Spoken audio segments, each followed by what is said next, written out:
Okay guys, the title of this month's assignment is called 1/15th in the City, and we are coming to you from downtown Zurich, Switzerland on a decently nice midwinter's day here, and we have got a fun little exercise that anyone can practice absolutely anywhere in the world. It's going to be a lot of fun, so let's get into it. The concept for this one is simple, and it goes like this. We're going to grab the camera, we're going to stick the shutter speed on a 15th of a second, and we're going to head into town and do a little picture hunt. It's really that simple. So what we're doing here is we're playing with a concept that's called creative constraints. And I don't know if you can relate to this, but sometimes we head out there to do some shots, work on our photography, and as we look around wondering how to get started, sometimes it's hard to even find a place to start. And often that's actually all we really need is a way to get started. So what we're going to do here is we're going to focus on the creativity and get moving. So today I'm going to shoot with a 15th and I'm going to see what I get, and I suppose you could actually do this with any shutter speed really, but a 15th of a second is an interesting speed because it's long enough to get some fun motion blurring effects, but it's also not so long that you can't hand hold the camera and get sharp results if you're careful. So that should give us some leeway to play around and go after some different types of shots. A 15th of a second isn't typically the kind of speed that I would want to shoot handheld if I were going for nice sharp images, but I'd just like to say, number one, that sharpness is overrated, okay?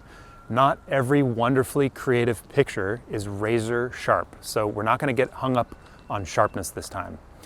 Also, it is in fact possible to shoot sharp pictures handheld with a 15th, but we're going to have to be clever about how we hold the camera. I'm just using a simple zoom lens today. Mine goes from 24 to 105 millimeters, and it opens up to a maximum f4 aperture.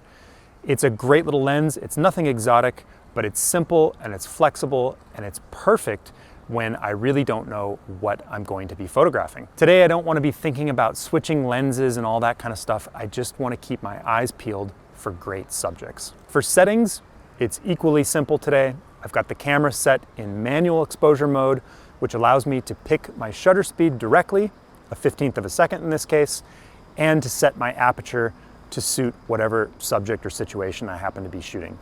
So those two things I'll be doing by myself, and I'll go ahead and put my camera into automatic ISO so that the ISO can just adjust and pick up the slack in my exposure settings as I go. By the way, I'm shooting raw photos today because I'm looking forward to getting these pictures back into Lightroom afterwards and putting a little creative twist on them. And that is about the extent of all of the technical stuff, okay? So if any of that sounded confusing to you, please don't forget that we've got a great beginner's photography course waiting for you over at viewfindermastery.com.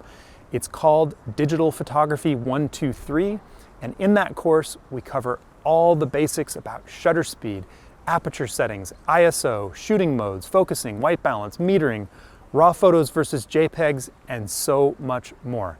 So if you're new to photography, go ahead and check that one out and get yourself up to speed on your fundamental photography knowledge. All right, so enough talking. Let's beat the street and go find some shots.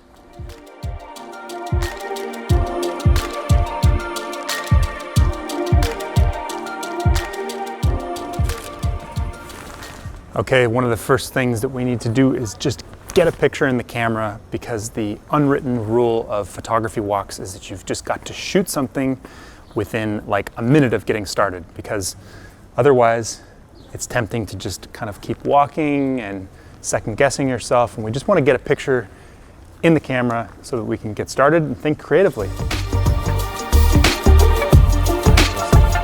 I see a subject up here.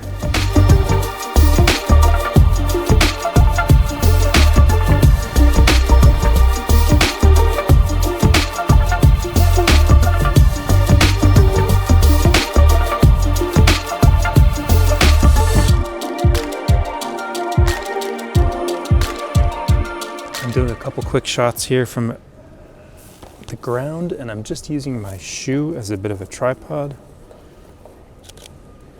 because actually I like taking shots where the background is nice and sharp but the people just blur as they walk through like that.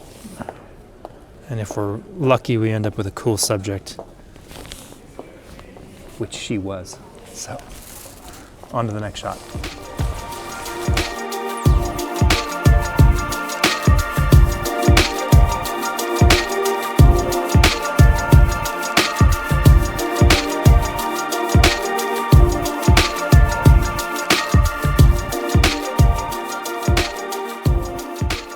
By the way, I know a lot of us are a little bit reluctant about pointing our cameras at strangers in the city, and we feel, like we're breaking some kind of a law or something. And the truth is, it really doesn't pay to be sneaky about things when you're photographing people in a public space. I find that just gets me into more trouble than it's worth. I'm just upfront about it, and if someone wants to know what I'm doing, I'll just tell them. But if my shots are frustrating them, there's no reason to push it. There's plenty of great stuff to photograph here in the city, so I'll just move on and point my camera at something else.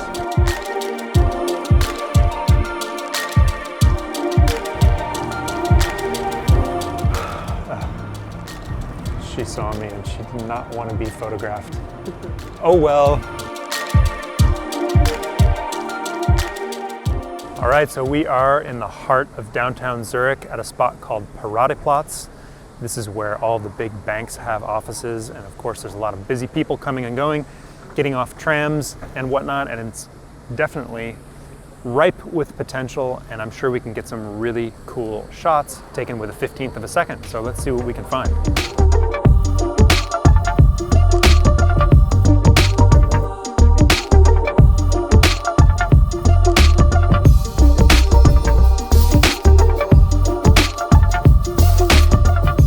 I think one of the most challenging aspects of this whole street photography thing is just being ready to respond to these moments as they happen and to get the camera ready very quickly.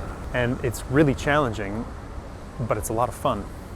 And that's why I think this is a valuable exercise, because it really does keep us on our toes.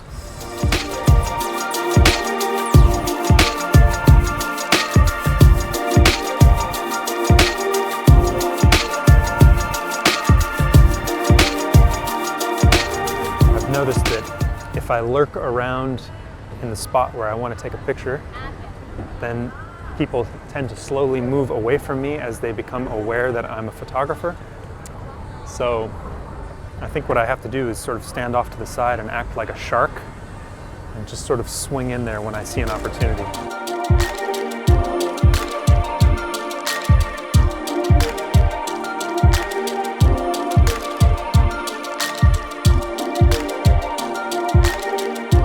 So as I shoot pictures here, what I'm realizing is that if I want good movement in my background, I have to be in a situation where the subject's pretty close to that background. For example, somebody standing at the edge of the street with a tram kind of sliding by right behind them. But if the tram's a bit too far away in the background, then the movement's not quite so dramatic. So I'm looking for an opportunity where I've got an interesting subject standing pretty close to the tram tracks, and then hoping that the timing works out with that tram sliding through the background.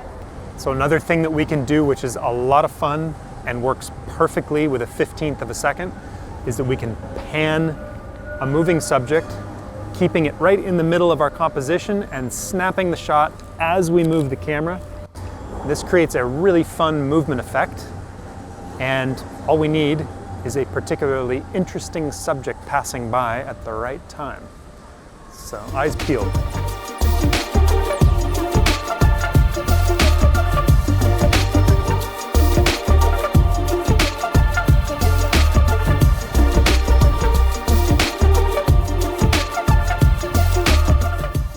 I've just spotted a nice blue bicycle, white tires, it looks great, and if we can time this right, we could get a tram passing right behind it, which would make a really cool blue and white background right behind a blue and white subject. Could work out really nicely. Now we just need a tram. So I'm just bracing the camera on my foot, kind of like a impromptu tripod, and here comes my tram, and we snap several shots.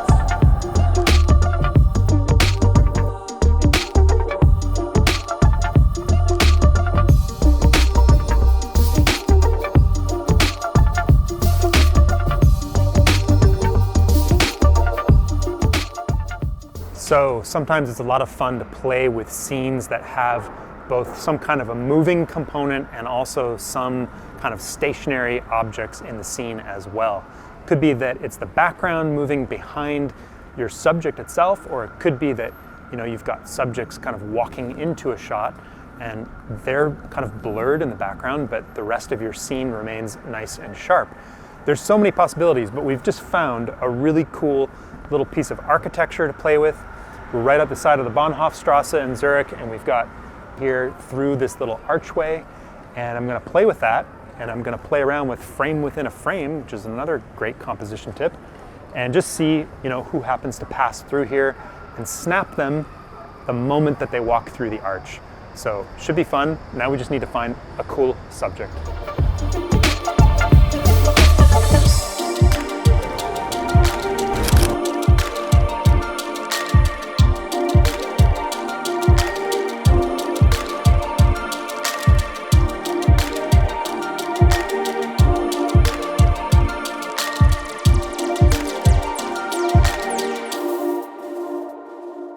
Okay, so I've got kind of a fun idea. I'm gonna jump on a tram here and let's see what we can do through the window. Maybe we can get some fun effects with a 15th. Mask on.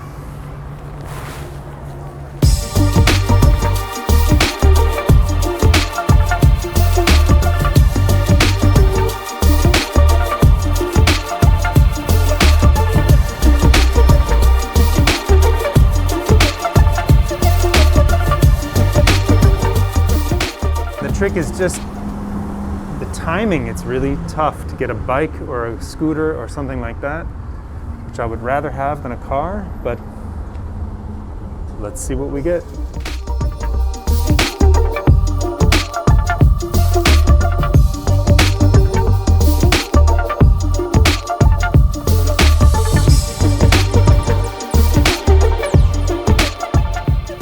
Okay, now I'm going to show you all of the pictures from our fun shoot in Zurich in just 1 second, but before I do, let me tell you about the fantastic courses that we run over at viewfindermastery.com. If you want to learn photography in a clear and structured way from professional photography educators, then come and check us out at viewfindermastery.com. We've got photography courses in all kinds of topics, from portraiture and sports photography to landscape and Lightroom courses, you name it. Of course, you don't have to take my word for it. We've got great customer ratings. Just check us out over on Google and Facebook and hear what others are saying first. And then I would love to see you join us over at viewfindermastery.com. Okay, I hope you enjoy these pictures. I would love to hear from you down in the comments below. Please like and share this video with your photography friends if you enjoyed it. And don't forget to subscribe to the channel if you haven't already. Enjoy these pictures, and I'll see you in the next video.